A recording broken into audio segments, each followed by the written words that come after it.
حدیث نمبر ہے 1048۔ عبداللہ بن مسعود رضی اللہ عنہ فرماتے ہیں نبی پاک صلی اللہ علیہ وسلم نے کتے کی قیمت، بدکاری کی اجرت، کہانت کی اجرت لینے سے منع فرمایا ہے۔ کتے کی قیمت سے مراد ہمارے ہاں تو کتے بڑے مہنگے مہنگے بکتے بھی ہیں، خریدے بھی جاتے ہیں، تو اس میں بھی تفصیل ہے تھوڑی۔ وہ یہ کہ اگر آپ نے رکھوالی کے لیے خریدا ہے تو ظاہر ہے آپ اچھی نسل کا لانا چاہ رہے ہیں تو خریدا جا سکتا ہے، لیکن بیچنے والے کو چاہیے کہ وہ نہ بیچے۔ لیکن کچھ لوگوں کا کاروبار ہی یہی ہوتا ہے کہ وہ اچھی نسل کے کتوں کو پالتے ہیں، ان کی خوراک، ان کے کھانے پینے کا خیال رکھتے ہیں، ان کی رہائش کا اس پہ اخراجات کرتے ہیں، تو اس لیے وہ قیمت بھی وصول کرتے ہیں۔ تو بہرحال عام جو ہے یہ کاروبار اس سے بچنا چاہیے کیونکہ یہ بھی حرام کے ضمن میں آ جاتا ہے۔ تو ہاں، خریدنے کے بارے میں ہو سکتا ہے کہ آپ نے رکھوالی کے لیے اچھی نسل کا رکھنا چاہتے ہیں تو آپ خرید سکتے ہیں، لیکن شوقیہ پالنے کے لیے اگر رکھ رہے ہیں، خرید رہے ہیں، فروخت کر رہے ہیں تو آپ نے اس سے منع فرمایا ہے۔ شوقیہ کتا رکھنے والے کے لیے حدیث پاک میں آتا ہے کہ جس نے گھر میں اپنے کتے کو رکھا ہوا ہے، روزانہ ایک قرات، حدیث کا مفہوم ہے ایک قرات، اس کے نامہ اعمال میں نیکیوں کی کمی ہو جاتی ہے۔ ایک قرات تو نامہ اعمال میں نیکیاں جمع بھی نہیں ہم کر پاتے ہوں گے روز، تو یعنی روز نہ کے اعتبار سے اس کے اعمال جو ہیں وہ اکارت ہوئے جا رہے ہوتے ہیں، برباد ہو رہے ہوتے ہیں، جس نے کتے کو شوق سے پالا ہوا ہے۔ رکھوالی کے لیے رکھ سکتے ہیں، اس کی اجازت ہے شریعت میں، لیکن شوقیہ نہیں رکھنا چاہیے، ٹھیک ہے۔ ہمارے ہاں ہم نے دیکھا کہ بڑے بنگلوں میں، گھروں میں شوقیاں پالے جا رہے ہوتے ہیں، بیڈ رومز میں ان کو رکھا گیا ہوا ہوتا ہے، اور پھر یعنی رکھوالی مقصد نہیں ہوتا۔ اور ہمارے جو غیر مسلم ممالک ہیں ان میں یہ ہوتا ہے کہ وہ کتوں کو بچوں کی طرح پال رہے ہوتے ہیں، اور ان کا بھی مقصد رکھوالی نہیں ہوتا، بس شوق ہوتا ہے، یعنی پیٹ پالنا جس کو کہتے ہیں نا، کہ وہ ان کو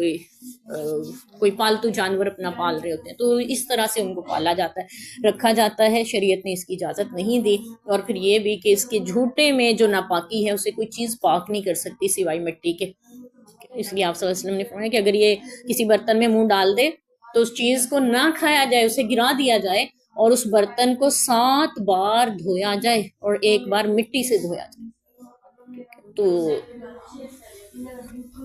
اور پھر یہ بھی ہے کہ اگر یہ گیلا ہو اور آپ کے کپڑوں کو یا آپ کے بدن، ہاتھوں وغیرہ کو لگ جائے تو ناپاک ہو جاتا ہے انسان، ہاتھ ناپاک ہو جاتے ہیں، کپڑے بھی ناپاک ہو جاتے ہیں گیلا ہو تو، ٹھیک ہے۔ یعنی کتے کو رکھنا نیکیوں میں، اجر میں کمی کا باعث بنتا ہے، اور وہاں پہ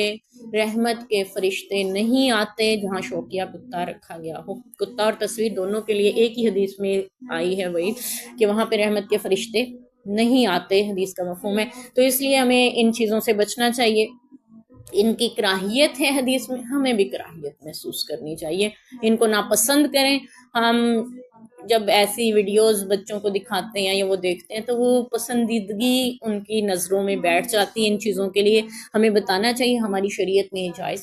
نہیں ہے، ہمارے لیے یہ حلال نہیں ہے، یہ ناپاک جانور ہیں، آپ گیلا لگ گئے آپ کے ہاتھوں کو، کپڑوں کو، تو کپڑے بھی ناپاک ہو جائیں گے، ہاتھ بھی ناپاک ہو جائیں گے۔ اور ان میں ایسے جراثیم پائے جاتے ہیں کہ اگر کسی چیز میں منہ ڈال دیں تو وہ چیز بھی خراب ہو جاتی ہے، اگرچہ حلال ہی کیوں نہ، اسے آپ کھا نہیں سکتے ہیں۔ اور پھر اگر یہ باولا ہو جائے اور کسی انسان کو کاٹ جائے تو اس کا علاج بہت مشکل ہو جاتا ہے، وہ انسان میں بھی اس کے اثرات آ جاتے ہیں۔ اور پھر یہ کہ بدکاری کی اجرت، کچھ لوگ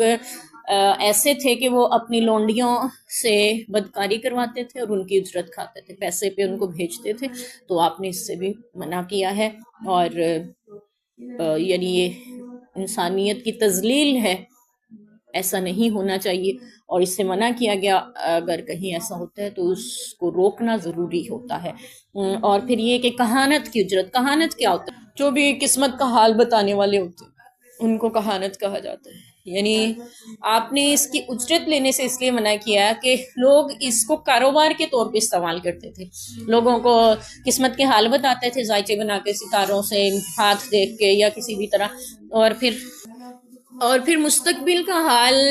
کوئی بھی نہیں جانتا اللہ کے سوا، صحیح ہے۔ ستاروں سے قسمت کے حال جو معلوم کیے جاتے ہیں یہ ایک ماہر فن رہا ہے، قدیم دور میں بھی اب بھی موجود ہے،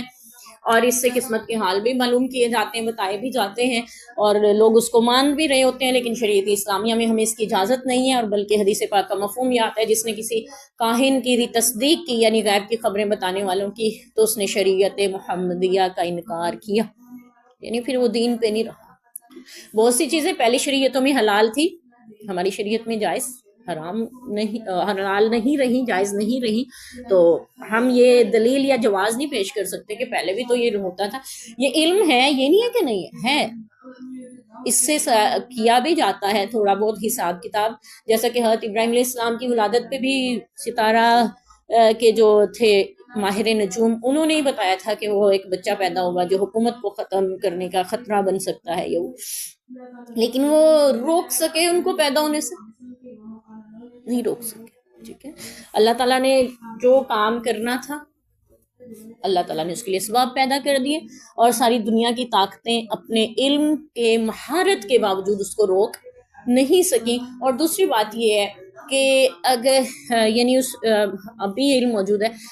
اسی طرح جادو بھی موجود ہے، اسی طرح کہانت بھی موجود ہے، لیکن ان ساری چیزوں سے ہمیں شریعت اسلامیہ میں روک دیا گیا، منع کر دیا گیا، ہم ان چیزوں میں نہیں پڑھتے، حرام ہے، جائز نہیں ہے، اسی لیے آپ نے اس کی حوصلہ شکنی فرمائی یہاں پہ کہ اس کی اجرت نہیں لی جائے گی، کیونکہ لوگ اسی اس سے کمائی کیا کرتے تھے اس دور میں۔ تو ہمیں اپنے اللہ پر، اپنی تقدیر پہ ایمان ہونا چاہیے، اور پھر یہ کہ اللہ تعالیٰ نے ہماری تقدیر کو، مقدر کے ایک حصے کو ہمارے اعمال سے جوڑا، آپ جیسے اعمال کرو گے ویسا صلہ بھی پاؤ گے اللہ تعالیٰ سے انشاءاللہ۔